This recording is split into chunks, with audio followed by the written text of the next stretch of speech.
Hello everyone, सुनाई दे रही है? Am I Audible?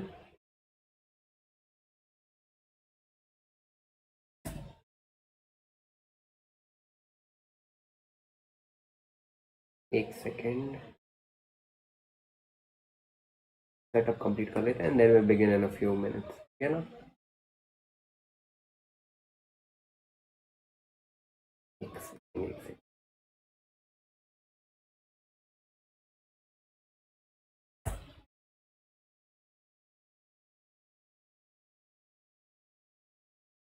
आ जाओ गाइस, आ जाओ। हाँ, अब एवरीथिंग इज डन, आ जाओ।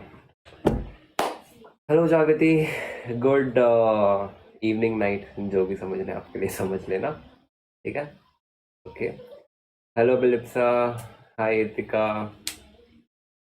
गुड नाइट ही बोलो, बेटर वर्ड है, इवनिंग तो है नहीं अभी के लिए। आ जाओ आ जाओ आ जाओ।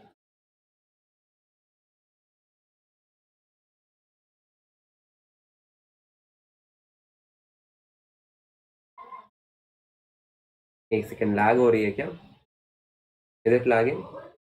मैं हैंड वेव करूँ, एवरीथिंग क्लियर है? ओके, आई गेस एवरीथिंग, अच्छा ठीक है। हेलो रियाज, आ जाओ।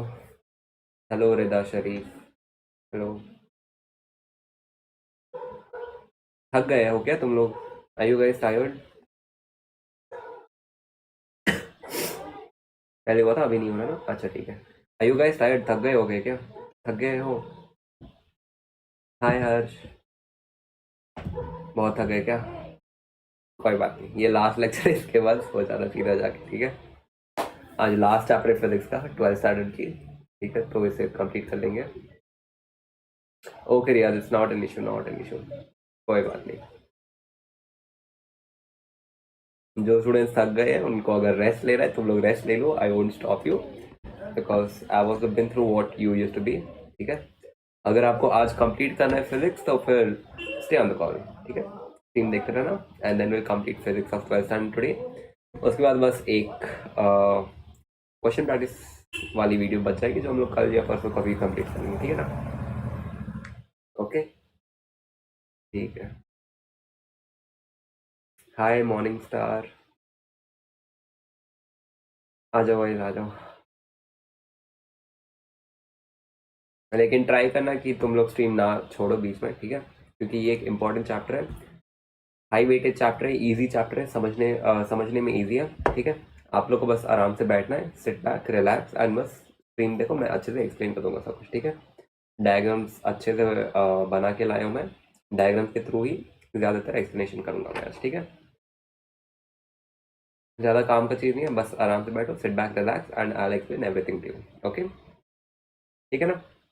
we'll just wait for another minute and then we'll begin with the class, okay? ठीक है? अच्छा है, ओके। और पढ़ाई कैसी चल रही है? आई गेस आप सबके कॉलेज में एग्जाम्स होंगे ना? Is it the first lecture of this chapter, या it is the first lecture of this chapter and it will also be the last lecture of this chapter, क्योंकि ये one shot video है जहाँ पे हम लोग सेमीकंडक्टर्स कंप्लीट करने वाले हैं, ओके? ठीक है ना?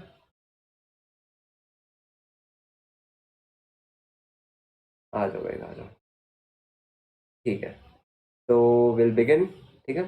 So before we begin, I'll just give my introduction. Hello everyone, I am Tej Gupta, your physics educatorship batch, जो कि कम्प्लीटली फ्री बैच है, जहाँ पे सिर्फ 3 मंथ्स में हम लोग पूरा सिलेबस कंप्लीट करते हैं। Currently we are done with 2 months and 28 days, and we have another 3 days remaining, that is 29th, 30th and 31st, and within that we are aiming to complete the whole syllabus for NEET 2025, including 11th and 12th standard simultaneously, ठीक है? And we are moving at good pace in physics, this is the last chapter जो हमें complete करना है। उसके बाद बस एक वीडियो बची रहेगी, which will be the question practice वाली वीडियो, वो भी कंप्लीट हो जाएगी, and then we are completely done with physics for NEET 2025, okay?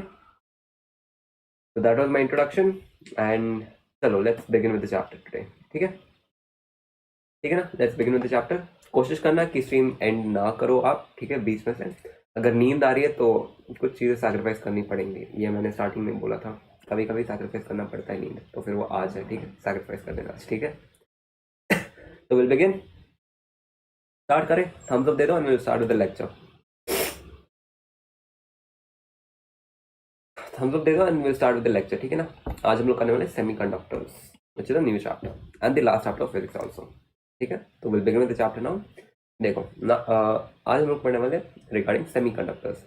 तो सेमीकंडक्टर्स के नाम में देखते क्या है, सेमीकंडक्टर्स के नाम में ये दो चीजें, सेमी एंड कंडक्टर्स। कंडक्टर का मतलब तो हमें पता ही है, these are substances which conduct electricity, ठीक है। सेमी का मतलब है कि पार्शियल, यानी कि आधा अधूरा। इसका मतलब है कि semiconductors are devices that allow the partial flow of current. ये हम लोग इन डेप्थ अभी समझेंगे, ठीक है। सबसे पहले अगर मैं 3 कैटेगरी में डिवाइड कर दूं सबस्टेंसेस को, सबसे पहला कैटेगरी होता है कंडक्टर्स, सेकेंड होता है सेमीकंडक्टर्स एंड थर्ड होता है इंसुलेटर्स, ठीक है। तो फिर पहला क्या है, पहला इज कंडक्टर्स। कंडक्टर्स क्या होते हैं, ये तो हमने स्टार्टिंग से ही पढ़ा था in the chapter current electricity, कि conductors are substances that allow the flow of current through them freely due to the movement of charges through them which was majorly electrons, ठीक है। तो conductors are substances that have low resistance and they have high conductivity. Second point, they have high conductance or high conductivity. Third point, if we increase the temperature of a particular conductor, the resistance would increase. क्यों increase होता था resistance? क्योंकि अगर हम लोग temperature बढ़ाएंगे तो फिर उसके अंदर जो चार्ज पार्टिकल्स है, लेट इट बी इलेक्ट्रॉन और let it be any other charge particle, जैसे हम लोग टेम्परेचर बढ़ाते थे इसका काइनेटिक एनर्जी बढ़ता था। सिंस इसका काइनेटिक एनर्जी बढ़ता था तो फिर एक स्पेस के अंदर वो ऐसे जिगजैग में मूव करता था, जिसकी वजह से ज्यादा कोलिजन होते थे। Due to the increase number of collision क्या होता था, ज्यादा रेसिस्टेंस देता था। इसीलिए हम लोग कहते थे कि in case of conductors increase in temperature leads to increase in resistance also. Clear है इतना? कोई बात नहीं पाजी, it's not an issue. Is it clear? आगे बढ़े, कंडक्टर्स इज क्लियर ना? ठीक है, okay, will move on with semiconductors. देखो सेमीकंडक्टर्स के पहले मैं आपको इंसुलेटर्स एक्सप्लेन कर देता हूँ, ओके। इंसुलेटर्स क्या थे? Insulators were devices that used to we can say stop और restrict the flow of current. Insulators were devices that were used to restrict the flow of current in electrical circuits. Why? Because insulators had high resistance and they had low conductance, or you can say that they had low conductivity. ठीक है, these were the characteristics of an insulator. Along with it, अगर हम लोग temperature बढ़ाते थे एक insulator का तो फिर इन दैट केस उसका रेसिस्टेंस कम होता था। क्यों कम होता था? क्योंकि इंसुलेटर के अंदर कम चार्ज कैरियर्स है। जैसे ही हम लोग टेम्परेचर बढ़ाते तो फिर new charge carriers were formed in the process. New number of charge carriers were formed during the process due to liberation, due to heat energy. इसके वजह से क्या होता था, रेसिस्टेंस कम हो जाता था। यहाँ पे जैसे ही हम लोग टेम्परेचर बढ़ाते the charge carriers would increase, CC जैसे मैं लिख रहा हूँ, चार्ज कैरियर्स इंक्रीज होते थे जिसकी वजह से ज्यादा कंडक्टिविटी मिलता था। इसीलिए increase in temperature would lead to decrease in resistance. Clear? कोई बात नहीं डोरमी, इट्स नॉट एन इशू, आ जाओ। We've just started, like a few seconds back we started, ठीक है। क्लियर है? Is it clear? Insulators are clear, ठीक है। Now will move on to semiconductors. तो अब सेमीकंडक्टर्स कुछ ऐसे डिवाइसेस होते हैं जो ना तो कंडक्टर्स होते हैं ना ही वो इंसुलेटर्स होते हैं। इसका मतलब ये है कि वो कंडक्टर्स और इंसुलेटर्स के बीच में आते हैं। कैसे बीच में आते हैं? क्योंकि इन केस ऑफ सेमीकंडक्टर्स उनका रेसिस्टेंस इज एडजस्टेबल, उनका कंडक्टिविटी इज ऑल्सो एडजस्टेबल, ठीक है। This was the main reason क्यों सेमीकंडक्टर्स बीच में आते हैं, okay. And the next point, if we increase the temperature then the resistance would decrease. क्यों डिक्रीज होता था ये हम लोग इन डिटेल पढ़ेंगे आगे, ठीक है। बेसिकली अभी के लिए आप बस इतना जान लो कि अगर हम लोग टेम्परेचर बढ़ाते हैं तो फिर इसका कंडक्टिविटी इंक्रीज होता है जिसकी वजह से इसका रेसिस्टेंस कम होता है। अब ये क्यों होता है ये हम लोग आगे पढ़ेंगे, ओके, ठीक है। ओके ना? ओके डोरमे, it's not an issue. All the best for exam, prepare well, ठीक है। All the best for exam and prepare well and या स्कोप।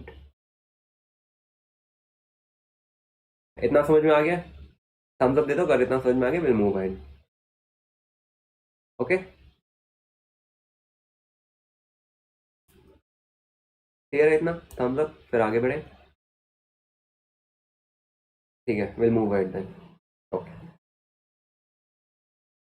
ठीक है।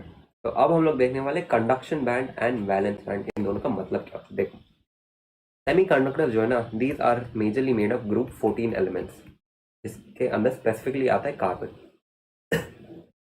ग्रुप 14 एलिमेंट्स के वैलेंसी पे अगर हम लोग ध्यान देंगे तो फिर उनके वैलेंस शेल में रहते हैं 4 इलेक्ट्रॉन्स, ठीक है। तो फिर अब मैं क्या कर रहा हूँ, in order to make semiconductors हम लोग करते क्या है, as many carbon atoms as possible हम लोग एक साथ जोड़ देते हैं।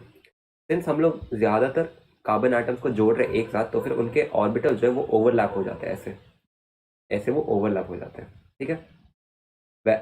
इसका valence orbital gets overlap by another carbon atom का वैलेंस ऑर्बिटल, ठीक है। तो फिर इस ओवरलैपिंग की वजह से this gives rise to new orbitals, ठीक है। ओवरलैपिंग की वजह से न्यू सेट ऑफ ऑर्बिटल्स बन जाते हैं और इन्हीं न्यू सेट ऑफ ऑर्बिटल्स को हम लोग स्प्लिट कर देते हैं इन 2 sections. First section is conduction band and second section is valence band. समझ में आया? क्लियर है?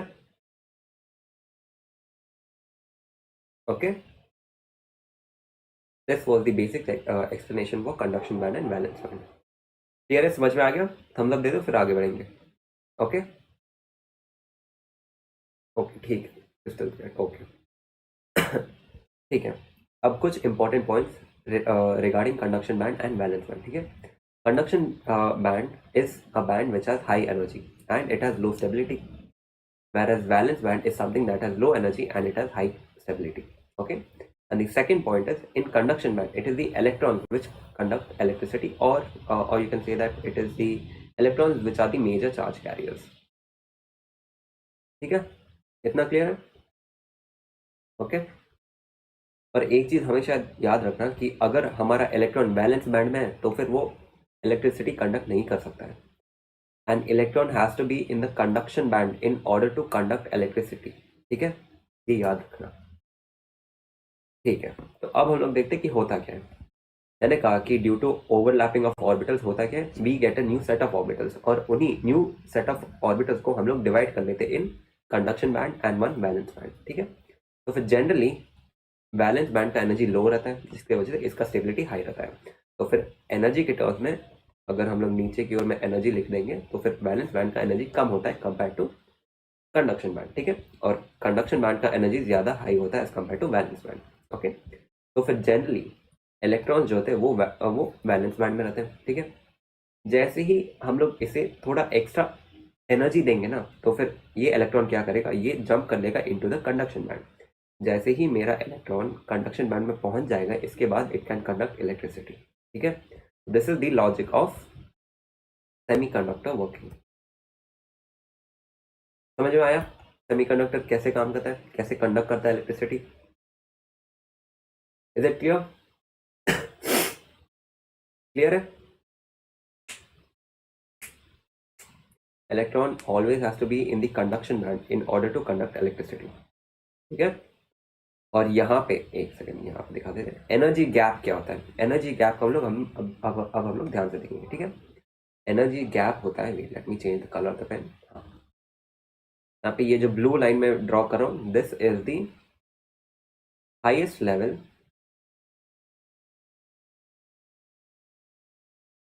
ऑफ वैलेंस बैंड, एंड यहाँ पर जो मैं ग्रीन में ड्रॉ कर रहा हूँ, this is the lowest level of conduction band, ठीक है। तो फिर अब हम लोग देखेंगे कि एनर्जी गैप क्या होता है। ध्यान से देखो, the energy difference between the highest level of valence band and the lowest level of conduction band को हम लोग कहते हैं एनर्जी गैप। यहाँ पे जो एनर्जी गैप है ना, अगर मैं इतना अमाउंट ऑफ एनर्जी एक इलेक्ट्रॉन को दे दूंगा इन द वैलेंस बैंड, तो फिर वो अपने आप को एक्साइट कर लेगा टू द कंडक्शन बैंड, जिसकी वजह से वो इलेक्ट्रिसिटी कंडक्ट कर पाता है। तो फिर यहाँ पे ये जो एनर्जी गैप है, इसी चीज को हम लोग कहते हैं the energy difference between the highest level of valence band and the lowest level of conduction band. Clear है?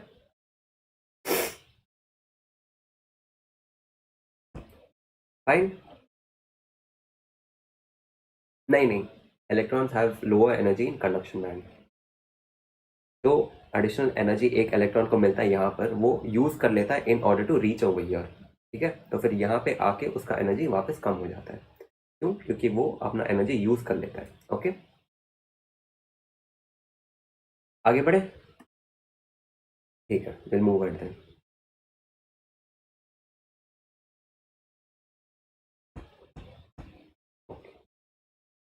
फिर यहाँ पे मैंने एक और डायग्राम ड्रॉ कर लिया, ठीक है।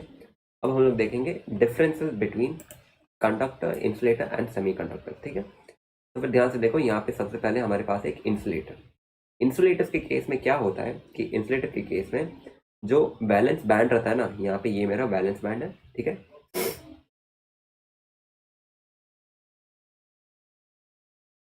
एक सेकेंड। कंडक्शन बैंड में एनर्जी हाई तो इलेक्ट्रॉन्स की एनर्जी लो। एक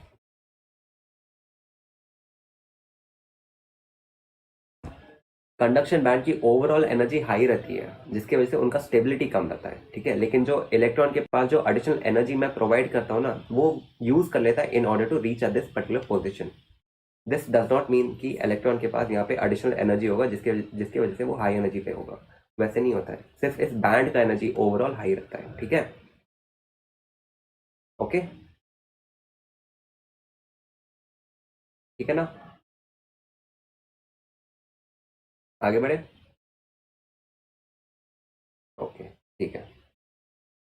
ओके, तो अब यहाँ पे ध्यान पे देना, ठीक है।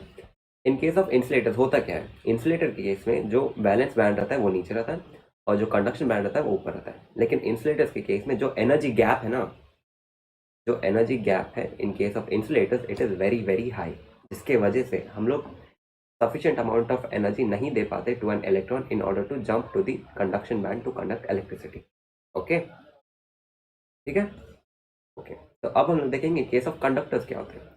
In case of conductors the highest level of the balance band and the lowest level of the conduction band they overlap with each other, जिसकी वजह से यहाँ पर कोई भी एनर्जी गैप ही नहीं बचती है। इसीलिए हम लोग कहते हैं कि कंडक्टर्स आर गुड कंडक्टर्स, कि हम लोग कहते हैं कि conductors allow electricity to flow through them, first they can allow charges to flow through them swiftly. क्यों? क्योंकि यहाँ पर कोई भी एनर्जी गैप ही प्रेजेंट नहीं रहती है। अगर एनर्जी गैप प्रेजेंट भी है तो फिर वो बहुत छोटी क्वांटिटी में रहती है, ठीक है। ओके, तो फिर अब हम लोग देखेंगे केस ऑफ सेमीकंडक्टर्स क्या होता है। सेमीकंडक्टर्स के बीच में जो एनर्जी गैप होता है, it is not as high as that of an insulator, it is not as low as that of an conductor, यानी कि दोनों के बीच में रहती है इसकी एनर्जी गैप, जो कि जनरली रहती है लेस देन 3 इलेक्ट्रॉन वोल्ट की। Okay, whereas in the case of insulators energy gap is greater than 3 electron volt. In case of semiconductors the energy gap is lower than 3 electron volt, ठीक है। तो फिर अगर एक electron मेरा balance band में और अगर इसे मैं 3 इलेक्ट्रॉन वोल्ट का एनर्जी दे दूंगा, तो फिर ये अपने आप को एक्साइट कर लेगा टू द कंडक्शन बैंड, जहाँ पर वो कंडक्ट कर पाएगा इलेक्ट्रिसिटी को, ठीक है। Okay, I guess there is no doubt, ठीक है ना।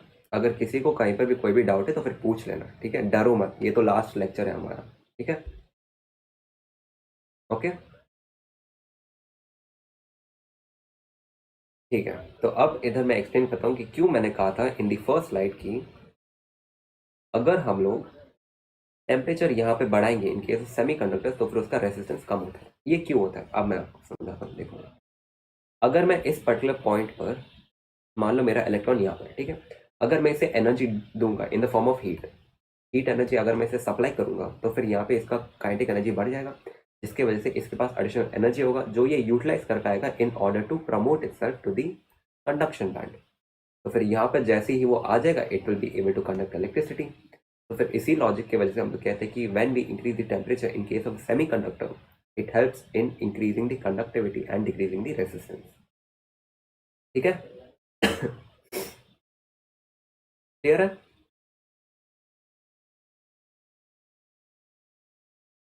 ओके, ठीक है, आगे बढ़ते हैं फिर। ठीक, तो अब सेमीकंडक्टर्स के अंदर दो टाइप्स आते हैं, ठीक है। पहला टाइप होता है इंट्रिंसिक एंड सेकेंड टाइप होता है एक्सट्रिंसिक। इंट्रिंसिक सेमीकंडक्टर्स का मतलब है इंटरनल, इसका मतलब है कि इसमें सिर्फ ग्रुप 14 के एलिमेंट्स ही यूज होते हैं, ठीक है। whereas in case of extrinsic semiconductors ये इनिशियली इंट्रिंसिक ही रहते हैं, जिसमें ग्रुप 14 के एलिमेंट्स रहते हैं, बस इसमें इम्प्यूरिटीज ऐड कर दी जाते हैं। impurities add कर दो to an intrinsic semiconductor, it will become an extrinsic semiconductor. Okay, this is the only difference between an intrinsic and an extrinsic semiconductor, ठीक है। impurities की वजह से इसका कंडक्टिविटी और इंक्रीज हो जाता है।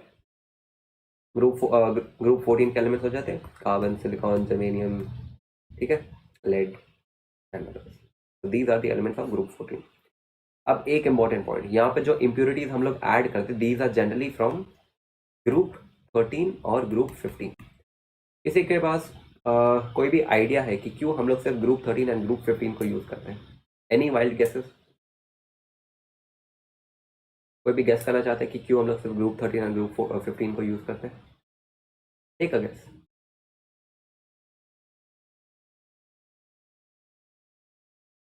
बताओ बताओ, सोच के बताओ, आपको क्या लगता है रीजन क्या होगा to use group 13 and group 15 only?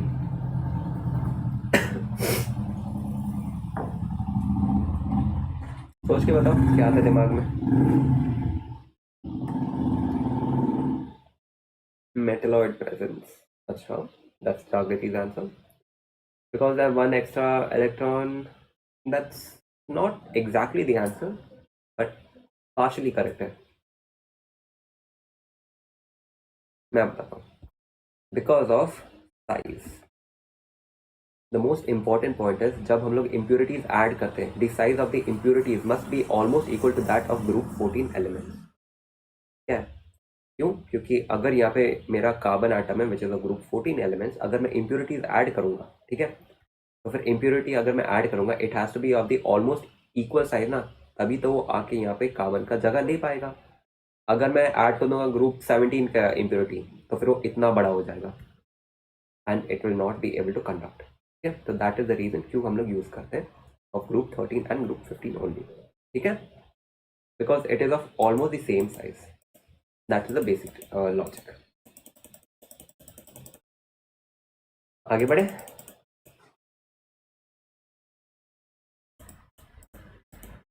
ठीक है, आगे बढ़ते हैं फिर. ठीक है, अब हम लोग देखेंगे इंट्रिंसिक सेमीकंडक्टर्स फर्स्ट. ठीक है, तो इंट्रिंसिक सेमीकंडक्टर्स क्या होते हैं? इंट्रिंसिक सेमीकंडक्टर्स वो सेमीकंडक्टर्स होते हैं जिनके अंदर सिर्फ ग्रुप 14 के एलिमेंट्स होते हैं. मेजरली कार्बन, सिलिकॉन या फिर लेड हो सकते हैं, कुछ भी हो सकता है. ठीक है, तो फिर यहाँ पर there is no impurity. Colour change कर लेता हूँ मैं, तो ही ठीक है, बस बोल्डनेस थोड़ा कम कर लेता है. हाँ जी, इंट्रिंसिक सेमीकंडक्टर्स के केस में नो इम्प्योरिटी इज एडेड, यानी कि इट इज प्योर सेमीकंडक्टर. ठीक है, this is point number 1. Second point, number of holes is equal to number of electron. इसका मतलब क्या? देखो यहाँ पे सबसे पहले इस डायग्राम पे देखो. मान लो कि this is a network of semiconductors. ठीक है, तो फिर यहाँ पर मान लेते कि यहाँ पर मेरे पास है कार्बन आइटम्स. ठीक है, तो ये हो गया एक carbon atom, second carbon atom, third, fourth, fifth, वैसे ही काफ़ी सारे कार्बन आइटम. ठीक है, और हमें ये पता है कि कार्बन आइटम के वैलेंस शेल में रहते 4 इलेक्ट्रॉन. हो गया first electron, second electron, third electron, fourth electron, और ये दूसरे इलेक्ट्रॉन के साथ ऐसे बॉन्ड बना लेता है. ठीक है, तो these are the bonds between the carbon atom. ठीक है, तो फिर यहाँ पे होगा क्या? अगर मैं मान लो कि मैंने यहाँ पर ये एक बॉन्ड यहाँ पे मैंने तोड़ दिया ऐसे. ठीक है, अगर मैं एक बॉन्ड को तोड़ दूंगा तो फिर क्या होगा? जैसे ही मैं एक बॉन्ड को तोड़ दूंगा तो फिर यहाँ पर मुझे मिलेगा एक इलेक्ट्रॉन जो कि इस पोजीशन से फ्री हो जाएगा, और एक और इलेक्ट्रॉन जो कि इस पोजीशन से फ्री हो जाएगा. मानते हो ना?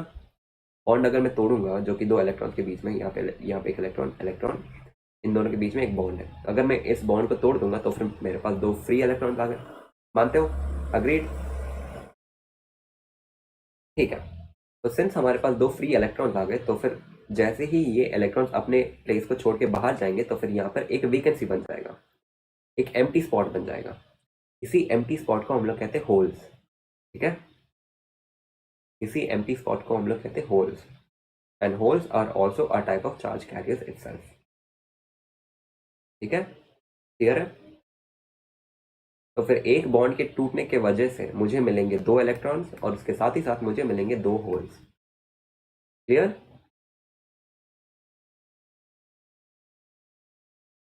Is it fine? हम लोग तो ठीक है, तो फिर हम लोग आगे बढ़ेंगे. कोई भी डाउट किसी के पास भी है? Be open and ask me frankly. ठीक है, आई वोंट जज यू आल्सो. ठीक है, क्लियर है? ओके, तो हमें मिलते हैं 2 इलेक्ट्रॉन्स एंड 2 होल्स यहाँ पे, and both are charge carriers. ठीक है, ओके. तो अब in case of intrinsic semiconductor the conductivity is due to thermal energy of the surroundings. इसका मतलब क्या है?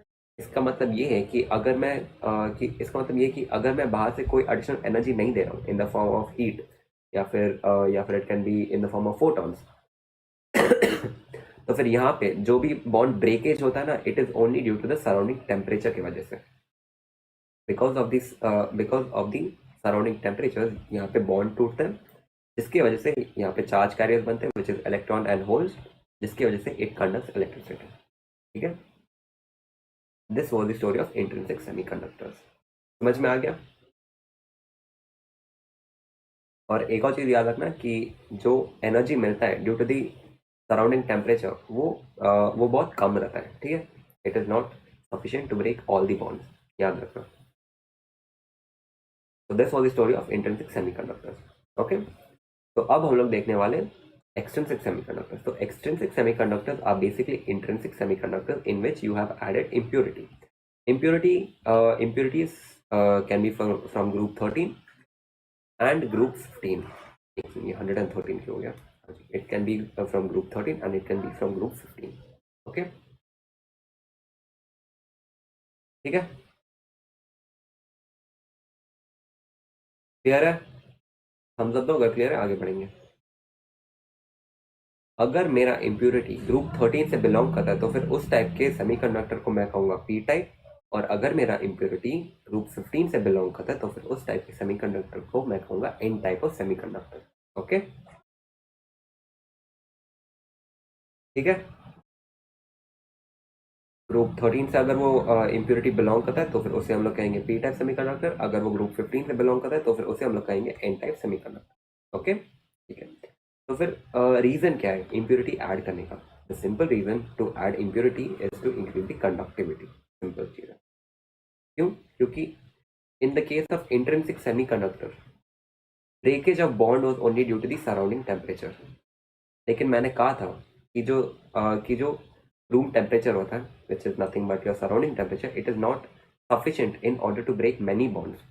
थोड़े थोड़े अमाउंट ऑफ बॉन्ड्स ही टूट सकते हैं, जिसकी वजह से थोड़े ही चार्ज कैरियर्स बनेंगे। In order to increase the charge carriers हम लोग क्या करते हैं, हम लोग इम्प्योरिटीज ऐड कर देते हैं in order to increase the conductivity. Clear है? ठीक है, ओके। तो फिर intrinsic semiconductors have low conductivity. If we add impurities in them, which are majorly from group 13 and group 15, then we get extrinsic semiconductors which have high conductivity in them. ठीक है, तो आगे बढ़ते हैं हम। The process of adding impurity is called as doping. याद रखना, ठीक है।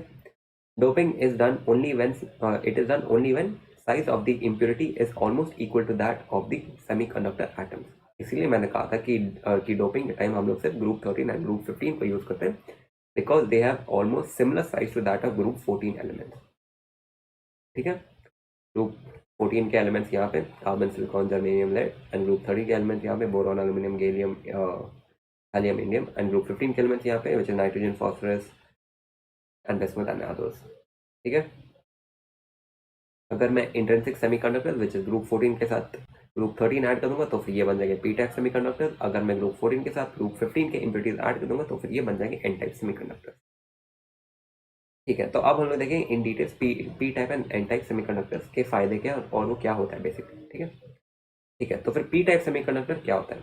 ये एक ऐसा सेमीकंडक्टर है जिसमें हमने ग्रुप 13 के डोपेंट आइटम्स ऐड किए, लेकिन ग्रुप 13 के वैलेंस शेल में 3 ही इलेक्ट्रॉन रहते हैं। अगर ये मेरा वैलेंस शेल है, यहाँ पे 1 इलेक्ट्रॉन रहता है, सेकेंड इलेक्ट्रॉन, और फिर आता है यहाँ पे थर्ड इलेक्ट्रॉन। ठीक है, तो ये है मेरा ग्रुप 13 का एलिमेंट का वैलेंस शेल। तो फिर यहाँ पर मान लेते कि यहाँ पर मेरे पास है कार्बन का एटम विच फ्रॉम ग्रुप 14। ठीक है, जिसके पास है 4 electron in its valence shell. तो फिर वो यहाँ पे आराम से 4 बॉन्ड बना रहा है। ठीक है, अब मैंने ऐड किया ग्रुप 13 का डोपेंट एटम। तो फिर ये डोपेंट एटम क्या करेगा? It will try to take the place of carbon atom. यहाँ पर इनिशियली जो यहाँ पर एक कार्बन एटम था जो 4 बॉन्ड बना रहा था, तो फिर यहाँ पर जैसे ही मैं एक ग्रुप 13 का डोपेंट एटम ऐड करूंगा तो फिर वो डोपेंट एटम आके यहाँ पर जगह ले लेगा कार्बन एटम का। ठीक है, लेकिन ग्रुप 13 के डोपेंट एटम के पास 3 ही वैलेंस इलेक्ट्रॉन रहते हैं। ये हो गया फर्स्ट इलेक्ट्रॉन, सेकेंड इलेक्ट्रॉन और थर्ड इलेक्ट्रॉन, यानी कि वो 3 बॉन्ड तो बना लेता है आराम से।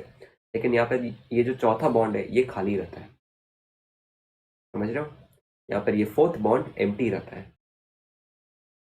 सिंस यहाँ पर एक फोर्थ बॉन्ड एम्प्टी है, यहाँ पे देखो, यहाँ पर एक बॉन्ड एम्प्टी हो जाएगा, ठीक है, यानी कि एक इलेक्ट्रॉन यहाँ पर खाली रह जाएगा। तो फिर ये इलेक्ट्रॉन क्या करेगा, इट इंक्रीजेस द कंडक्टिविटी, ठीक है। जैसे ही यहाँ पर एक इलेक्ट्रॉन खाली हो जाएगा due to the vacancy created हो गया, यानी कि यहाँ पर एक होल भी बन जाएगा, ठीक है, यहाँ पर एक होल भी बन जाएगा। तो फिर क्या मैं कह सकता हूँ कि द नंबर ऑफ होल्स हो गया will be greater than the number of electron, जो कि बिल्कुल सही है। क्यों? क्योंकि यहाँ पर मैंने ऐड किया ग्रुप 13 का एलिमेंट जिसके पास है 3 इलेक्ट्रॉन, लेकिन इनिशियली यहाँ पर था कार्बन का एटम जिसके पास है 4 इलेक्ट्रॉन, एंड कि टेक्निकली देखा जाए तो फिर एक इलेक्ट्रॉन का लॉस हो गया ना। क्यों? क्योंकि मैंने ग्रुप 13 के इम्प्योरिटी को ऐड किया। तो फिर यहाँ पर the number of holes greater than the number of electron. समझ में आया? Is it clear? क्लियर है? क्लियर है? थम्स अप दो। समझ में आ रहा है? अभी तक चैप्टर स्मूथ जा रहा है? स्मूथ है ना? Everything is clear? ओके जागृति, नॉट एन इशू, कल देख लेना, इट्स नॉट एन इशू, लेकिन make sure you watch the recorded lecture, ठीक है? ओके, आगे बढ़े, विल मूव ऑन, ठीक है। ओके, तो अब नेक्स्ट पॉइंट क्या है? इधर dopant atoms are called as acceptor atoms, ठीक है। Next point, they are electrically neutral, most important thing to remember, they are electrically neutral, ठीक है। And in this case majority charge carrier the holes. क्यों? क्योंकि यहाँ पर the concentration of holes is greater than the concentration of electrons, ठीक है।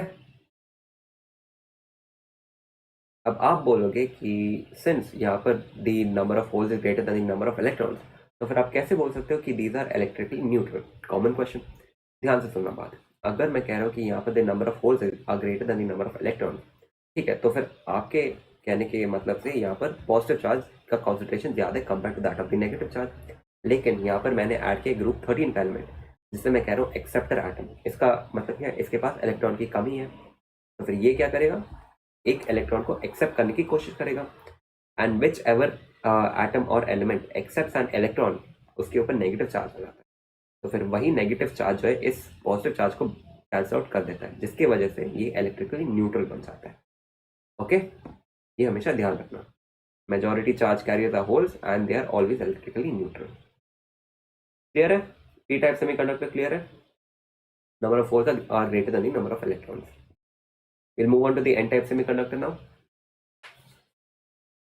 ठीक है, अब एन टाइप सेमीकंडक्टर में क्या होता है? इनिशियली हमारे पास है कार्बन के एटम जो कि मैंने ग्रीन में दिखाया यहाँ पे, ठीक है। और अब मैं ऐड कर रहा हूँ एक ग्रुप 15 का डोपेंट एटम। ग्रुप 15 के डोपेंट एटम्स के वैलेंस शेल में रहते हैं 5 इलेक्ट्रॉन, 1 2 3 और 5 इलेक्ट्रॉन है, ठीक है। तो फिर अगर यहाँ पर आकर एक ग्रुप 15 का डोपेंट एटम जगह ले लेगा कार्बन एटम का, जिसे मैंने पिंक से डिनोट किया यहाँ पे, ये मेरा ग्रुप 15 का डोपेंट एटम, ठीक है। इसके पास है 5 इलेक्ट्रॉन, एक इलेक्ट्रॉन यहाँ पे बॉन्ड बनाएगा, एक यहाँ पे बॉन्ड बनाएगा, तीसरा यहाँ पे बनाएगा, चौथा यहाँ पे बनाएगा। लेकिन इसके पास एक एडिशनल इलेक्ट्रॉन है। ये एडिशनल इलेक्ट्रॉन जो है ना, ये कंडक्ट करेगा electricity, it behaves as a charge carrier. तो फिर in the case of N type semiconductor the number of electrons are greater than the number of holes. Clear है? And in this case majority charge carriers are electrons itself, and the dopant atoms here are called as donor atoms. क्यों इन्हें हम लोग कहते हैं donor atoms? क्योंकि ये अपने इलेक्ट्रॉन को लूज करता है। सिंस ये अपने इलेक्ट्रॉन को लूज करता है, यानी कि it is donating its own electron, यानी कि इसके ऊपर पॉजिटिव चार्ज आ जाएगा। और यहाँ पे मैं कह रहा हूँ कि the number of electrons are greater than the number of holes, यानी कि टेक्निकली नेगेटिव चार्ज यहाँ पे ज्यादा है। तो फिर this positive charge will cancel this negative charge, जिसके वजह से हम लोग कहते हैं कि दे आर इलेक्ट्रिकली न्यूट्रल। समझ में आया? Did you understand?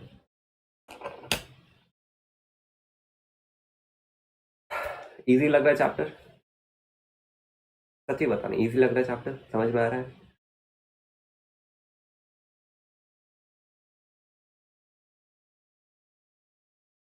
बताओ, इजी लग रहा है चैप्टर? चलो सही है, ऐसे एक्सप्लेन करेंगे। ऐसे ही पूरा चैप्टर एक्सप्लेन कर दूंगा। ओके, ठीक है, अब आगे बढ़ते हैं।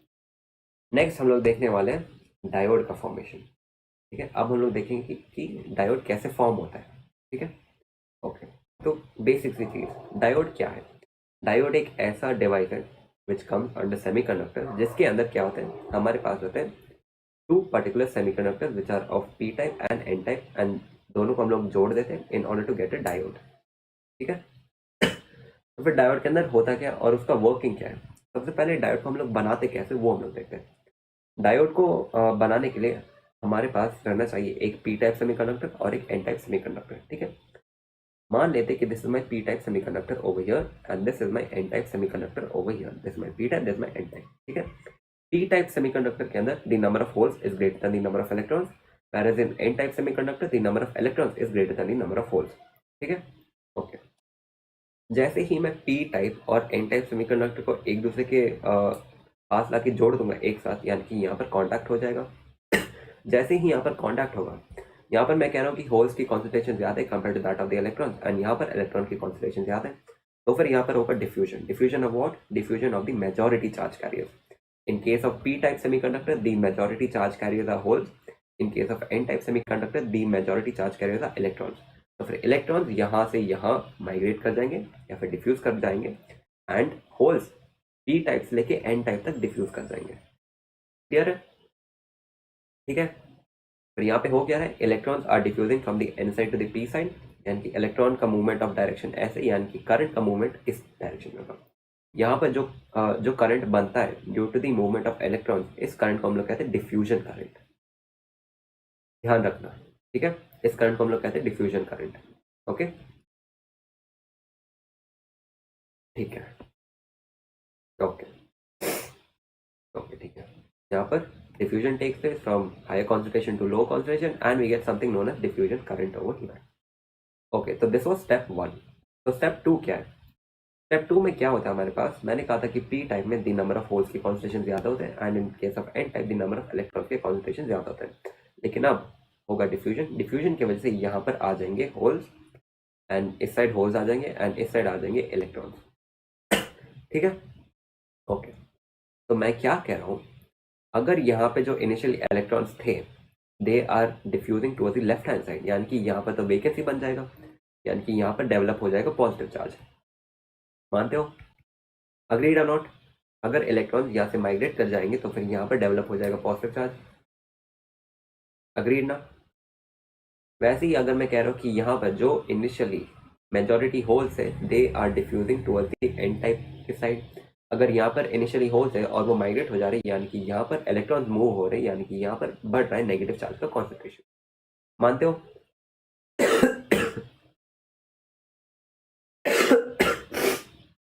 सॉरी गाइस, मानते हो ना? Agreed?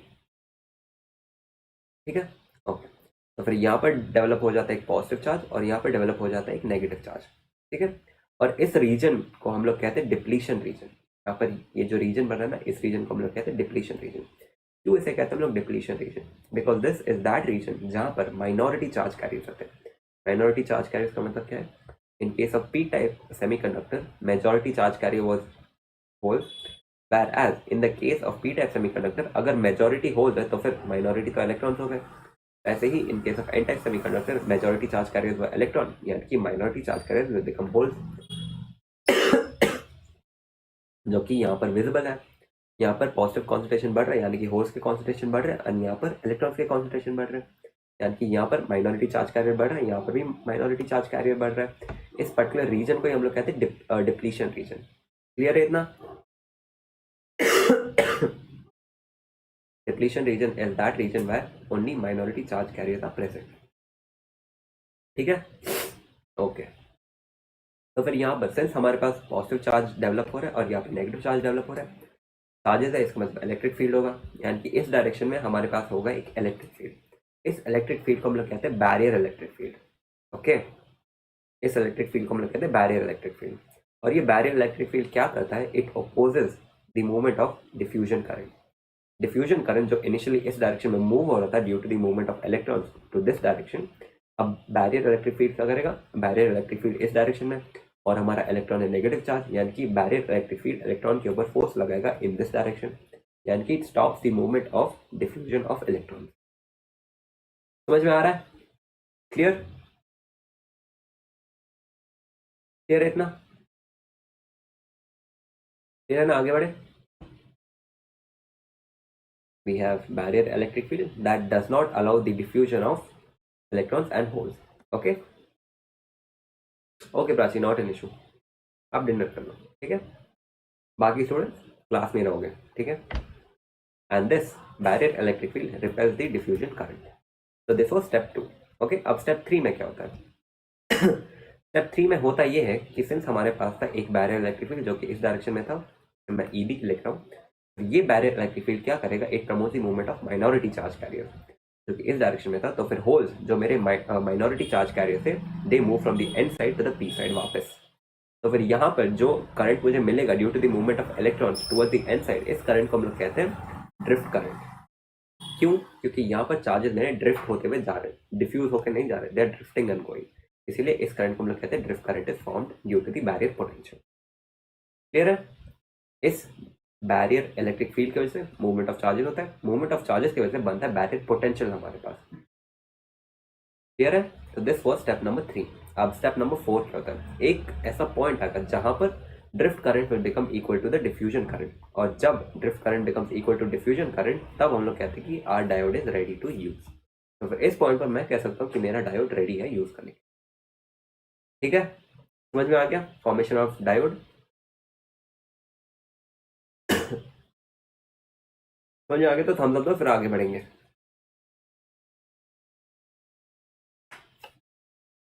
Did you guys understand? Harsh, Abhilipsa, Jagriti, morning star, समझ में आ गया ना? क्लियर है? सिंपलेस्ट मेथड में मैंने एक्सप्लेन किया विद हेल्प ऑफ डायग्राम्स. आराम से सब कुछ रजिस्टर हो जाना चाहिए दिमाग में, ठीक है. कोई थ्योरी का झंझट मत लेना, डायग्राम से याद करना. Okay, so these were the 4 steps involved in making of a diode. ठीक है. ओके, तो आगे हम लोग देखेंगे बायसिंग ऑफ डायोड्स. बायसिंग का मतलब क्या होता है, application of potential difference across the diodes. तो फिर अब बायसिंग के अंदर आते हैं 2 टाइप्स, एक होता है फॉरवर्ड बायस और एक होता है रिवर्स बायस. फॉरवर्ड बायस का मतलब क्या है, देखो फॉरवर्ड बायस का मतलब ये है, एक सेकंड इससे पहले मैं दिखा देता हूँ एक डायोड का रिप्रेजेंटेशन. डायोड का सिंबल कुछ ऐसा रहता है, ठीक है. This is the diagram of a diode, this is the symbol of a diode, ठीक है. और एक इंपॉर्टेंट पॉइंट याद रखने के लिए, diode allows the movement of current in that direction only जहाँ पर ये एरो पॉइंट कर रहा है. यहाँ पे ध्यान से देखो, यहाँ पर ये एरो इस डायरेक्शन में पॉइंट कर रहा है ना, ये पीक इस साइड पॉइंट कर रही है. तो फिर मेरा जो डायोड है, it allows the movement of current in this direction only. ठीक है, ये याद रखना. ओके, ठीक है. तो अब आगे बढ़ते हैं, what is forward biasing. Forward biasing में मैं कर क्या रहा हूँ, मैं P side of the semiconductor के पास, यहाँ पर बन गया मेरा पी साइड और ये मेरा एन साइड. अगर मैं पी साइड को कनेक्ट कर दूँ with a positive potential of the battery, और अगर मैं एन टाइप ऑफ सेमीकंडक्टर को कनेक्ट कर देता हूँ with the negative terminal of a battery, तो फिर इस सिचुएशन में मैं कह सकता हूँ कि the diode is in forward biasing. तो फिर आप देखते हैं कि फॉरवर्ड बायसिंग के अंदर होता क्या है, क्या क्या चेंजेस हमें दिखते हैं. सबसे पहला चीज़, सिंस मैं यहाँ पे पॉजिटिव पोटेंशियल कनेक्ट कर रहा हूँ, यानी कि इधर आगे जाएंगे पॉजिटिव पोटेंशियल, ठीक है. और हमें पता है कि पी टाइप सेमीकंडक्टर में मेजॉरिटी चार्ज कैरियर था होल, जो कि पॉजिटिव चार्ज, यानी कि यहाँ पर भी पॉजिटिव चार्ज थे, यानी कि इन दोनों के बीच में होगा रिपल्शन. ठीक है. तो फिर अब रिपल्शन की वजह से जो भी होल्स है यहाँ पर, they will move towards the depletion reason. यानी कि डिप्लीशन रीजन मेरा जो इनिशियल इतना था, अब वो due to the movement of holes towards the direction of the depletion region, अब वो नैरो डाउन हो जाएगा, अब वो इतना रह जाएगा. Same case with the N type also. यहाँ पर मैंने कनेक्ट कर दिया नेगेटिव पोटेंशियल, यानी कि यहाँ पर बन जाएगा नेगेटिव साइड. और मुझे ये भी पता है कि majority charge carrier in terms of N type of semiconductor is electron which are itself negatively charge, यानी कि नेगेटिव चार्ज अंदर भी होगा. इन दोनों के बीच में होगा रिपल्शन, जिसकी वजह से negative charge electron will move towards the left, जिसकी वजह से यहाँ पर जो डिप्लीशन रीजन था वो और नैरो डाउन हो जाएगा. ठीक है, क्लियर है. तो this was forward biasing of a diode. चलिए देख लेते क्या क्या. It promotes the motion of majority charge carriers only, जो कि यहाँ पर मैंने बताया भी था. पी टाइप के अंदर होल्स मूव करें, एन टाइप के अंदर इलेक्ट्रॉन्स मूव करें, इसीलिए it promotes the movement of majority charge carriers. Okay. And अगर मेरा barrier potential is greater than battery का potential, then no forward current is same. What is the conduction in order to notice forward current. मेरा battery का potential must be greater than my barrier potential. सिर्फ इसी situation में मैं कह सकता हूँ कि मेरे पास फॉरवर्ड करंट बनेगा, ठीक है। क्योंकि अगर मेरा बैटरी का पोटेंशियल मेरे बैरियर पोटेंशियल कम हो गया तो फिर सिर्फ ड्रिफ्ट करंट एग्जिस्ट करेगा, मेरे पास फॉरवर्ड करंट एग्जिस्ट ही नहीं करेगा। Okay, this was the major condition. And अगर मेरा बैटरी का potential is greater than the barrier potential, in that case I will notice forward current itself, ठीक है। फॉर्मूला क्या है फॉरवर्ड करंट का? फॉरवर्ड करंट का फॉर्मूला होता है potential of battery minus the barrier potential divided by resistance of the diode, ठीक है। This is very similar to I is equal to V by R, लेकिन यहाँ पे वी विल बी बैटरी का potential minus the barrier potential. Okay, तो फिर forward current का net formula हो जाता है V net divide by R, ठीक है। ओके, तो आगे बढ़ते हैं। अब हम लोग देखेंगे what is reverse biasing. Reverse biasing में होता है क्या हमारे पास, बस सिचुएशन उल्टा कर दो। इसका मतलब ये है कि हम लोग एन टाइप के पास कनेक्ट कर देंगे positive terminal of the battery, and P type के साथ हम लोग कनेक्ट कर देंगे negative terminal of the battery.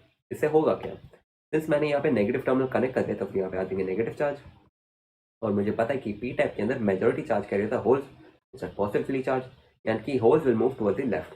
And in the case of N type यहाँ पर आ जाएगा positive charge, and in N type majority charge carry होता है electrons which are negatively charge, तो फिर electrons will move towards the right. यानी कि यहाँ पर जो इनिशियली डिप्लीशन रीजन मेरा इतना सा था अब वो एक्सटेंड हो गया। क्यों? क्योंकि मेरे मेजॉरिटी चार्ज कैरियर दूर भाग रहे हैं जिसकी वजह से मेरा डिप्लीशन रीजन इतना एक्सपैंड कर जाएगा। तो फिर in the case of reverse biasing होता क्या है, डिप्लीशन रीजन वाइडेंस, ध्यान रखना, ठीक है। Electric field in the depletion region is so strong that it leads to the ionization and creation of new charges, ठीक है। The major important point is depletion region widens हो गया। Okay, ठीक है ना।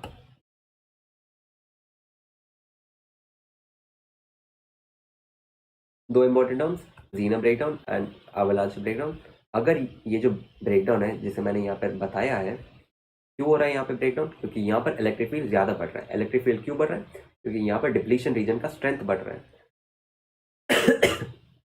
सिंस यहाँ पर डिप्लीशन रीजन का स्ट्रेंथ बढ़ रहा है तो मतलब बैरियर इलेक्ट्रिक फील्ड भी बढ़ रहा है। सिंस बैरियर इलेक्ट्रिक फील्ड बढ़ रहा है इसका मतलब चार्ज कैरियर भी बढ़ रहे हैं यहाँ पे। तो फिर इसके वजह से जो ब्रेकडाउन होता है, अगर वो एक हाईली डोप डायोड में होगा उसे हम लोग कहेंगे जीनर ब्रेकडाउन, अगर वो एक लाइटली डोप डायोड में होगा उसे हम लोग कहेंगे avalanche breakdown. Okay, so that was forward biasing and reverse biasing. यहाँ पर एक ग्राफ है जो कि इंपॉर्टेंट है, ग्राफ को हम लोग देख लेते हैं। This is my positive half and this my negative half. Okay, ठीक है। ओके, तो फिर यहाँ पे हो क्या रहा है, यहाँ पे पॉजिटिव एक्स एक्सिस पर है मेरे पास वोल्टेज एंड यहाँ पर वाई एक्सिस पर है मेरे पास करंट। ओके, ठीक है। तो फिर यहाँ पर इस ग्राफ के थ्रू मैं बस इतना कहना चाहता हूँ कि इनिशियली ये ग्राफ कुछ ऐसा है। इसका मतलब क्या है, जैसे ही मैं फॉरवर्ड वोल्टेज को बढ़ाते जाऊंगा तो फिर करंट जो है वो धीरे धीरे बढ़ेगा, लेकिन एक ऐसा पॉइंट आएगा, ठीक है, जो कि होगा ये वाला पॉइंट, जिसके बाद अगर मैं थोड़ा सा भी फॉरवर्ड वोल्टेज को बढ़ाऊंगा तो फिर मेरा करंट शूट अप कर जाएगा। इस पर्टिकुलर पॉइंट जो है ना, this particular voltage is called as cut off voltage, ठीक है। यहाँ पे होता क्या है, potential of the battery is greater than the barrier potential, जिसकी वजह से it leads to large forward current, ठीक है। Got it? ये मैंने प्रीवियस टाइम में बताया था, यहाँ पे देखो। हाँ, ये वाला situation, if the potential of the battery is greater than the potential of the barrier potential then we get forward current is present. यही चीज मैं यहाँ पर दिखाया गया हूँ। यहाँ पर ये जो पर्टिकुलर पॉइंट है जैसे हम लोग कहते हैं कट ऑफ वोल्टेज, ये कौन सा वोल्टेज है, ये वो पर्टिकुलर वोल्टेज है जहाँ पर potential of the battery is greater than the potential of the barrier. Clear है? क्लियर, विल मूव इट, ठीक है। तो फिर अब हम लोग देखेंगे रिवर्स में क्या होता है। In case of reverse biasing, जैसे ही मैं वोल्टेज को नेगेटिव में बढ़ाऊंगा करंट मेरा धीरे धीरे इंक्रीज होता है, लेकिन एक पर्टिकुलर पॉइंट आता है जिसके बाद मेरा रिवर्स करंट भी शूट अप हो जाता है। इस पर्टिकुलर ब्रेकडाउन पॉइंट को हम लोग क्या कहते हैं, कोई आइडिया? इसे हम लोग कहते हैं ब्रेकडाउन वोल्टेज, ठीक है ना। इस पर्टिकुलर पॉइंट को हम लोग कहते हैं ब्रेकडाउन वोल्टेज, ध्यान रखना। ओके, तो दैट वाज द ग्राफ। अब हम लोग दो क्वेश्चन सॉल्व कर लेते हैं, ठीक है। देखिए, दो सर्किट क्वेश्चन, ओके, ठीक है। तो फिर यहाँ पर हमारे पास एक सर्किट, जैसे पॉजिटिव टर्मिनल, जैसे नेगेटिव टर्मिनल, और यहाँ पर एक डायोड है हमारे पास। डायोड का डायरेक्शन देख लो, यहाँ पर डायोड का एरो इस डायरेक्शन में, यानी कि अगर मेरा करंट इस डायरेक्शन में फ्लो होगा तो फिर मेरा डायोड उस करंट को फ्लो होने देगा, अगर करंट इस डायरेक्शन में फ्लो होगा तो फिर डायोड उस करंट को फ्लो करने नहीं देगा। ओके ठीक है ओके। तो फिर क्वेश्चन में क्या दिया गया, क्वेश्चन में दिया गया कि the barrier voltage is 6 volt, voltage of that of the battery is 10 volt and resistance of the diode is 10 ohm. We need to calculate the forward current. Simple question है। forward current का formula क्या था? I forward is equal to V net divided by R. V net क्या होगा? It will be the net potential. Net potential कितना होगा? Potential of battery minus the potential of barrier. Potential of battery is 10 volt, potential of barrier 6 volt, यानी कि 10 minus 6 जो कि मुझे दे देगा 4 volt. ओके ठीक है, तो फॉरवर्ड करंट हो जाएगा V net divided by R net, यानी कि वी नेट है मेरा 4 वोल्ट और मेरा आर नेट है 10 जो दिया गया क्वेश्चन में, यानी कि 4/10 जो कि मुझे देगा 0.4 एम्पियर, यानी कि 0.4 ampere is my forward current which is message. समझ में आया क्वेश्चन? समझ में आया? मुझे थम्स अप तो अगर समझ में आया then will move ahead.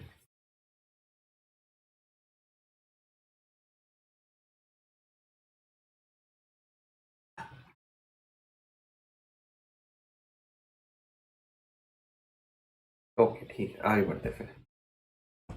Next question, same circuit है लेकिन यहाँ पर battery potential is 4 volt, barrier potential is 6 volt and the resistance of the diode is 10। Question देखते ही समझ जाओ, अगर मेरा बैटरी का वोल्टेज मेरे बैरियर वोल्टेज से कम है, मेरा बैरियर वोल्टेज है 6 वोल्ट लेकिन मेरा बैटरी का पोटेंशियल है 4 वोल्ट, इसका मतलब ये है कि सिंस मैंने फॉरवर्ड बाइसिंग यहाँ पे की है लेकिन फिर भी यहाँ पर कोई भी करंट नहीं होगा, क्यों? क्योंकि बैटरी का potential is not able to overcome the barrier potential which is initially present due to the barrier electric field, इसीलिए यहाँ पर करंट ही मैं कंडक्ट नहीं कर पाऊंगा। ओके और एक और चीज मैं बताना भूल गया था, लेकिन यहाँ पर इस साइड को हम लोग कहते हैं पी साइड और इस साइड को हम लोग कहते हैं एन साइड, ये याद रखना। ओके डायोड के अंदर क्लियर है? आगे बढ़े, अब ऑलमोस्ट एंडिंग होने वाला है। अब we just have rectifiers left and उसके बाद we have logic gate and then we are done with the chapter. समझ में आ गया? थम्स अप दो फिर आगे बढ़ेंगे। ओके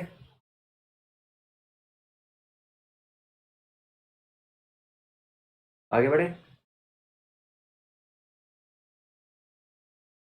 ओके ठीक है, तो अब हम लोग देखेंगे रेक्टिफायर्स क्या होते हैं। तो बेसिकली रेक्टिफायर का काम बस इतना होता है कि वो एसी को कन्वर्ट करता है डीसी में, बस ऑल्टरनेटिंग करंट को ये कन्वर्ट करता है टू डायरेक्ट करंट। ये काम कैसे करता है? सबसे पहले डायग्राम देखते हैं। यहाँ पे हमारे पास एक एसी सप्लाई, ठीक है, जो कि कुछ ऐसा है, यहाँ पर इसके कॉइल है, ठीक है, ये मेरा एसी सप्लाई। ओके एंड यहाँ पर मेरे पास एक और कॉइल है and this is my diode over here, मेरे पास सिंगल डायोड है और ये मेरा सर्किट कुछ ऐसा है, ठीक है, यहाँ पर मेरे पास एक रेसिस्टेंस है एंड दिस माई सर्किट। ध्यान से देखना, इन case of half wave rectifier होता क्या, हमारे पास एक ही डायोड होता है जो कि यहाँ पर है, this is my only diode present, इसलिए हम लोग इसे कहते हैं हाफ वेव रेक्टिफायर। अगर एक सिंगल डायोड है तो फिर इसे हम लोग कहेंगे हाफ वेव रेक्टिफायर। ओके ठीक है, तो this is my input voltage का graph, positive half, negative half, फिर वापस पॉजिटिव हाफ, ठीक है, यानी कि इनिशियली ये AC supply initially positive half में दे रहा है, सिंस ये पॉजिटिव हाफ में दे रहा है यानी कि इस डायोड के अक्रॉस फॉरवर्ड बाइसिंग हो रहा है, तो यहाँ पे पॉजिटिव पोटेंशियल आएगा, यहाँ पे नेगेटिव पोटेंशियल आएगा। जैसे ही इस डायोड के अक्रॉस फॉरवर्ड बाइसिंग होगा तो फिर it will allow forward current to flow through it. इसका मतलब जैसे ही इस पॉजिटिव हाफ के साइकिल में it is forwardly biased, FB it allows current to flow through it and we get the same amount of output. This is my output over here, ठीक है, जो कि पॉजिटिव हाफ में है, यानी कि करंट मुझे मिल रहा है। ओके यानी कि यहाँ पे करंट ऐसे फ्लो होगा with the direction of current जो कि फ्लो होगा इस सर्किट के थ्रू। ओके ठीक है, तो अब सेकेंड हाफ में होगा क्या? सेकेंड हाफ में मेरे पास हो जाएगा नेगेटिव पोटेंशियल, यानी कि यहाँ पर हो जाएगा रिवर्स बाइसिंग RB, ठीक है। रिवर्स बाइसिंग की वजह से होगा क्या, ये वाला डायोड तो करंट कंडक्ट नहीं करेगा, ठीक है, और नीचे हमारे पास कोई भी एडिशनल डायोड है नहीं जो कंडक्ट कर पाए, यानी कि negative half of the cycle में मेरा डायोड हो जाता है रिवर्स बायस्ड, इसकी वजह से it is not able to conduct electricity, यानी कि I get a flat line, यानी कि आउटपुट मेरा निल हो जाएगा, ठीक है, क्लियर है? आउटपुट मेरा निल हो जाएगा। This was the first half, this is the second half. तो अब थर्ड हाफ में हो गया है, थर्ड हाफ में वापस मेरे पास है पॉजिटिव पोटेंशियल, यानी कि this diode gets forward bias again, F B forward bias, ठीक है। सिंस ये फॉरवर्ड बायस हो रहा है यानी कि this allows the movement of current through it in this direction, जिसकी वजह से it will allow current to flow through it because it is forwardly bias, यानी कि मेरा आउटपुट वोल्टेज में मुझे करंट का रिजल्ट मिलेगा, यानी कि वापस मुझे पॉजिटिव टर्मिनल मिलता है। तो फिर this is my output voltage का ग्राफ। समझ में आया? क्लियर है? This was my input over here, this was my input and this is my output over here, ठीक है। हाफ वेव रेक्टिफायर क्या होता है? ये एक ऐसा रेक्टिफायर है जिसमें हमारे पास सिर्फ एक ही सिंगल डायोड होता है जो कि काम करता है, ओके।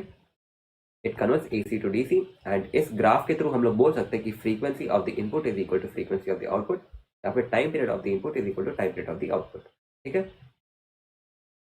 ओके, तो अब फुल वेव रेक्टिफायर में होता क्या हमारे पास? अब फुल वेव रेक्टिफायर में होता बस इतना है कि हमारे पास रहते हैं दो डायोड्स। एक डायोड यहाँ पे ड्रॉ नहीं किया गया, इसी में ड्रॉ कर देता हूँ। ये हो गया हमारा सेकेंड डायोड जो कि यहाँ पे ऐसे रहता है, ठीक है। ओके, तो इसके अंदर होता क्या है देखो, same thing, it converts AC to DC. ये है मेरा first half of the cycle जो कि पॉजिटिव है, इनपुट वोल्टेज मेरा पॉजिटिव है, यानी कि इनपुट वोल्टेज में ये वाला डायोड हो जाएगा फॉरवर्डली बायस्ड और ये कंडक्ट करेगा इलेक्ट्रिसिटी, यानी कि मुझे यहाँ पे इलेक्ट्रिसिटी फ्लो होते हुए मिलेगा, यानी कि मेरा output in the first cycle will be positive, ठीक है। अब सेकेंड हाफ में यहाँ पर ये वाला हो जाएगा रिवर्स बायस, यानी कि this diode gets reverse biased RB और नीचे वाला डायोड बिकम्स फॉरवर्ड बायस्ड, ठीक है। यानी कि अब ये नीचे वाला डायोड करंट कंडक्ट करेगा, यानी कि आउटपुट में मुझे वापस करंट का प्रोडक्ट मिलेगा, ठीक है। मैं थर्ड सेक्शन में क्या हो रहा है? थर्ड सेक्शन में वापस ऊपर की ओर वोल्टेज मिल रहा है, यानी कि ये ऊपर वाला डायोड हो जाएगा फॉरवर्डली बायस्ड, जिसकी वजह से ये कंडक्ट करेगा फॉरवर्ड इलेक्ट्रिसिटी, जिसकी वजह से मुझे आउटपुट में वापस करंट यहाँ पे मिलेगा, ठीक है। ध्यान से देख लो फर्क क्या था। This was the output of half wave rectifier and this is the output of a full wave rectifier, ठीक है। यहाँ से मैं ग्राफ के थ्रू कह सकता हूँ कि the time period of the output is equal to time period of the input by 2, यानी कि half of the input time period and frequency of the output is twice of the frequency of the input, okay. So this was my full wave rectifier and half wave rectifier. Simple चीज था, graph पे ध्यान देना है, okay. So now we come to the last topic of this chapter which is logic gates. Logic gate सबसे simple चीज है, basic logic apply करना समझ में आ जाएगा ये टॉपिक, ओके।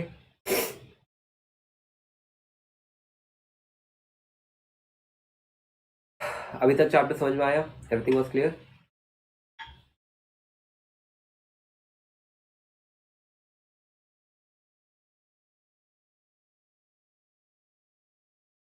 अभी तक चैप्टर समझ में आया? Everything was clear?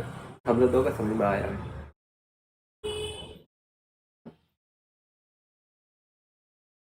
एक second, is it lagging? Lag हो रही है क्या?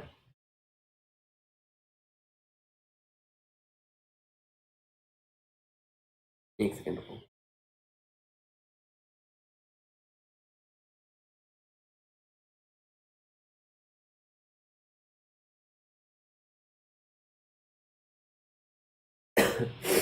लैग हो रही है? आई गेस सब सही है ना? अभी लैग हो रही है? अमेजिंग मैन, क्लियर है ना? अभी लिप्सा क्लियर है ना? आई डोंट थिंक अब लैग हो रही होगी। अच्छा ठीक है, अब सही है, ठीक है, ओके। तो अब we have come to the final topic which is logic gates, okay. तो लॉजिक गेट सबसे सिंपल चीज़ है जो काम करता है बेसिक लॉजिक के ऊपर। इसके अंदर होता क्या है? इसके अंदर हम लोग यूज़ करते हैं बाइनरी सिस्टम। बाइनरी सिस्टम का मतलब क्या होता है? इसके अंदर दो ही डिजिट्स रहते हैं विच इज 0 एंड 1। 0 को हम लोग लो भी कहते हैं एंड 1 को हम लोग हाई भी कहते हैं, ठीक है। यानी कि दो ही चीज़ इसके अंदर रहते हैं, 0 और 1, इसी के थ्रू सारा कम्युनिकेशन होता है। 0 को हम लोग कहते हैं लो इनपुट एंड 1 को हम लोग कहते हैं हाई इनपुट, ठीक है। तो लॉजिक गेट्स के अंदर हमारे पास होते हैं तीन डिवाइसेस। पहला डिवाइस होता है एन एंड, सेकेंड होता है ऑड गेट और थर्ड होता है नॉर गेट, ठीक है।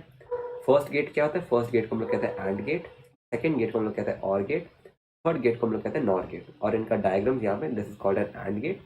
यहाँ पर डी जैसा एक शेप रहता है, ठीक है, इसलिए हम लोग इसे एंड गेट कहते हैं। ये होता है हमारा और गेट, ठीक है, जो कुछ ऐसा होता है, और ये होता है हमारा नॉर गेट, एक ट्राइंगल जिसके सामने एक डॉट रहता है, क्लियर।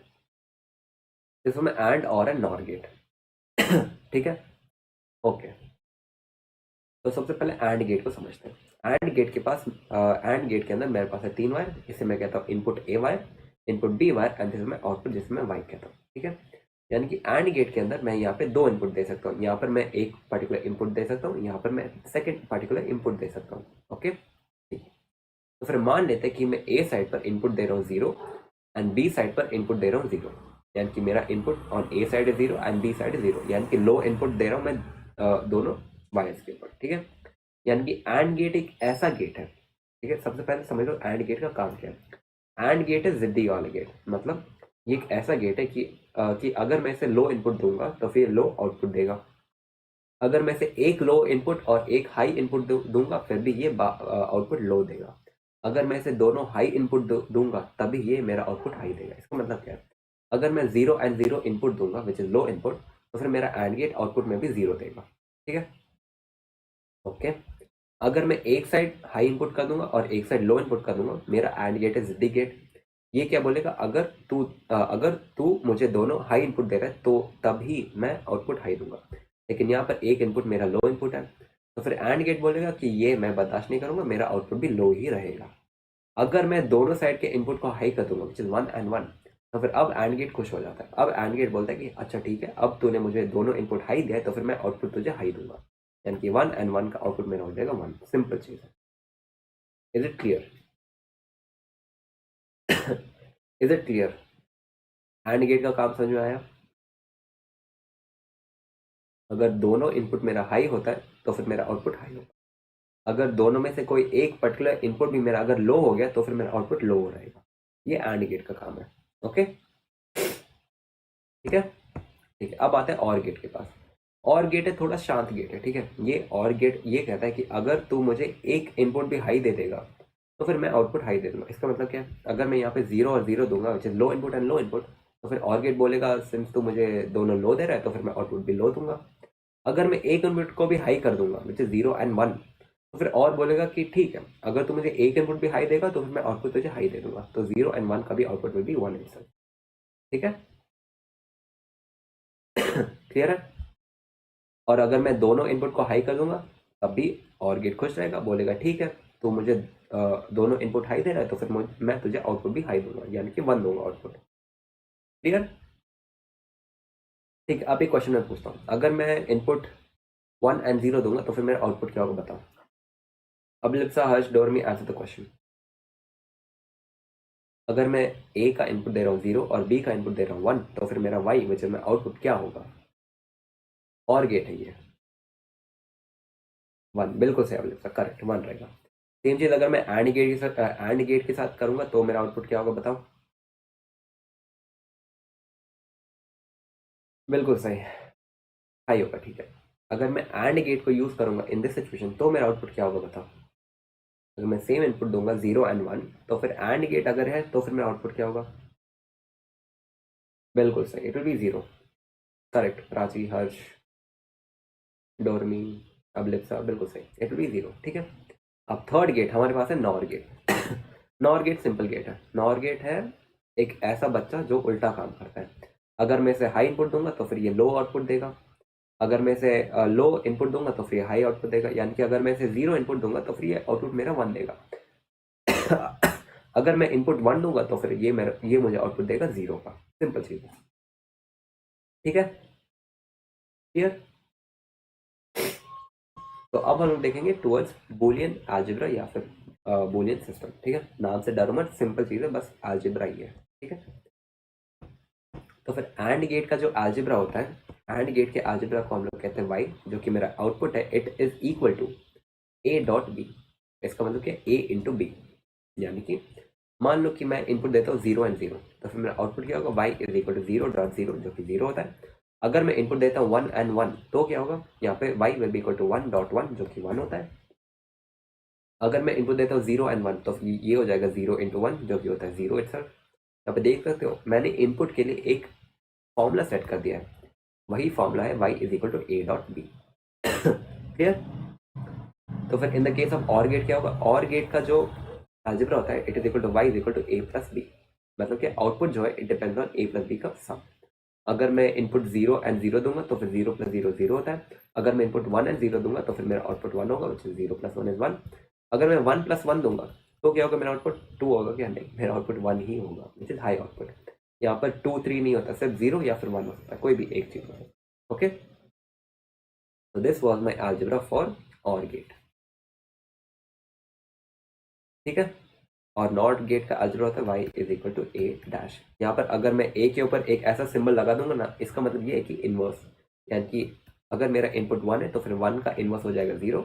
अगर मेरा इनपुट 0 है तो फिर मेरा 0 का इनवर्स हो जाएगा 1। क्लियर? आगे बढ़े।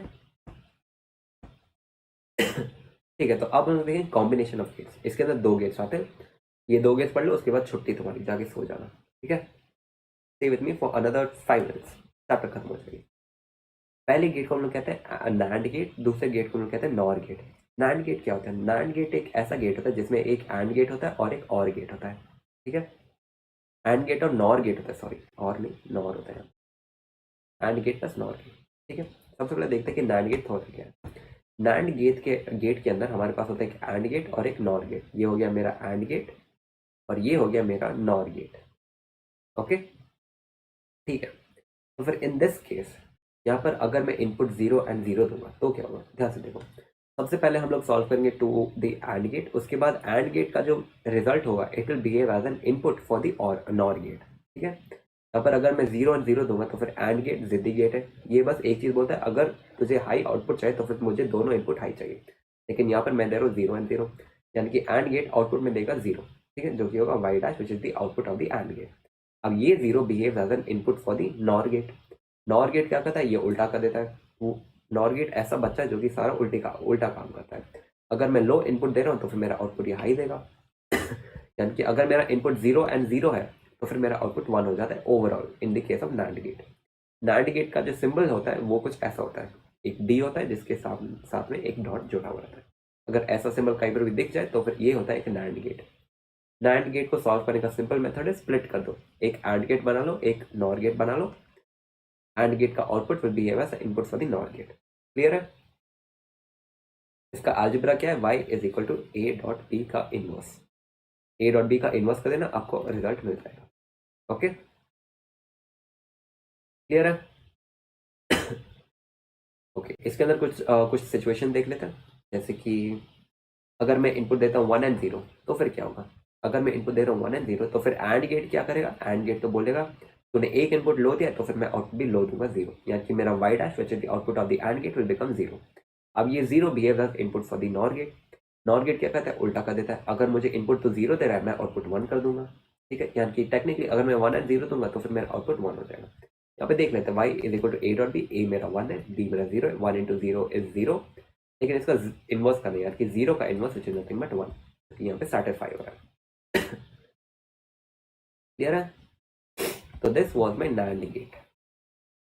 ओके, तो अब हम लोग चलेंगे towards NOR gate. NOR gate में क्या होता है, एक और गेट होता है और एक नॉट गेट होता है। एक सेकेंड, नॉर गेट होता है, नॉट गेट नहीं, ये नॉर गेट है। ओके,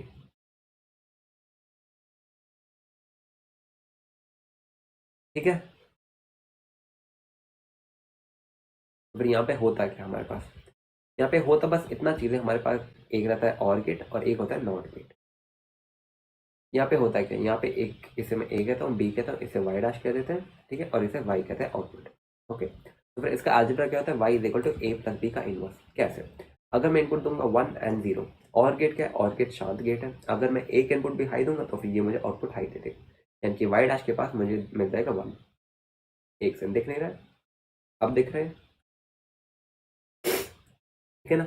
अगर मैं इनपुट दूंगा 1 एंड 0 तो फिर और गेट है शांत गेट, वो बोलता है अगर तू मुझे एक इनपुट भी हाई देगा मैं तुझे आउटपुट हाई दे दूंगा। तो फिर यहाँ पे वाई डैश हो जाता है 1। अब ये Y dash will behave as an input for this gate, और ये वाला गेट क्या करता है, उल्टा कर देता है। 1 के इनपुट को ये 0 कर देगा।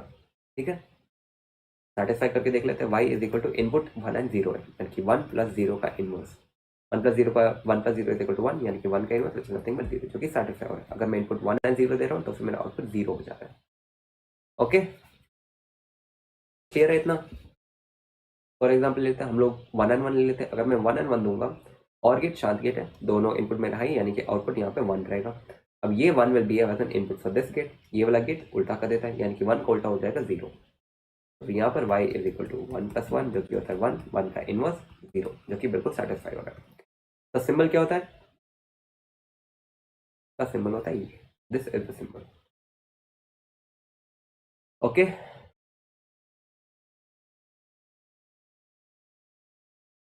ठीक है।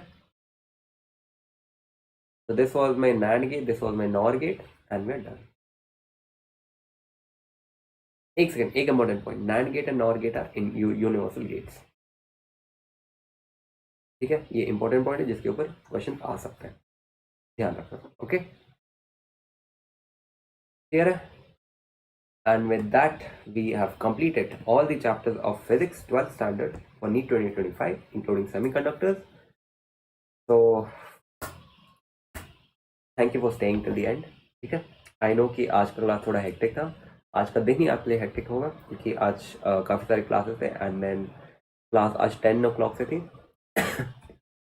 and I'm glad कि students थे अभी, we still have 8-9 students which are actively streaming on it. Thank you for that. ठीक है, stream like कर देना, अच्छा लगा होगा and comment कर देना. Since today we are done with the lecture, exactly ended at 11:11. Nice one, Melissa. Good noticing skills. So officially today we are done with the syllabus for NEET 2025. Comment कर देना #Noder. ठीक है, question solve करते रहना। Next test है आपका on 31st, please तैयारी करो उस टेस्ट के लिए। ठीक है, गिव इट योर बेस्ट। ठीक है, अपना पूरा जोर लगा देना उस टेस्ट के लिए। I know that you all are capable of great standards. ठीक है, you all are capable of reaching high standards. ठीक है, तो go for that high standard, attempt it, take the big leap. ठीक है, don't be afraid, take the big leap, now you have the time, believe in yourself and keep solving question. ठीक है, तो stream like कर देना, comment कर देना #Noder। Feedback दे सकते हो आप लोग कमेंट सेक्शन में, जो भी फीडबैक देना है दे देना, अच्छा बुरा it does not matter, feedback अपने दिल से देना। ठीक है, and that's it for today guys. Today we are done with the theory part of the semiconductors and officially we are done with the physics syllabus। सिर्फ एक question practice वाली video बचे जो हम लोग जल्दी कवर अप कर लेंगे and with that will be officially done with Shiv batch का फिजिक्स वाला part. Okay, it was a great journey guys, teaching you guys, काफ़ी अच्छा लगा। ठीक है, अच्छा डोर में कोई इशू नहीं है। 1 घंटे का लेक्चर है, रिवाइंड करके देख लेना। ठीक है, ज़्यादा टाइम नहीं लगेगा, 1.5x या फिर 2x पे देख लेना, आधे घंटे में खत्म हो जाएगा। Okay, it was a great journey with you guys from the past 3 months। 3 month से हम लोग एक दूसरे के साथ थे स्टडिंग फिजिक्स। ठीक है, it was a great journey to be honest. काफ़ी सारी चीज़ थे जो मैंने सीखे और आई होप कि काफ़ी सारी चीज़ें जो मैं आपको सिखा पाया था related to physics. And thank you guys for joining in and staying with me from the start of Shiv Batch to the end of Shiv Batch, and it was a great journey guys to be honest। चलो बाकी का जो भी रोना है वो अगले class में करेंगे, क्वेश्चन प्रैक्टिस वाली क्लास में। अब रात भी हो रही है, हम लोग को नींद आ रही होगी, so you all can go and relax and so जाना। ठीक है, चैप्टर समझ आ गया होगा, लाइक कर देना, लिख देना #Noder and we are done with that. Okay, see you guys, all the best, good bye, take care.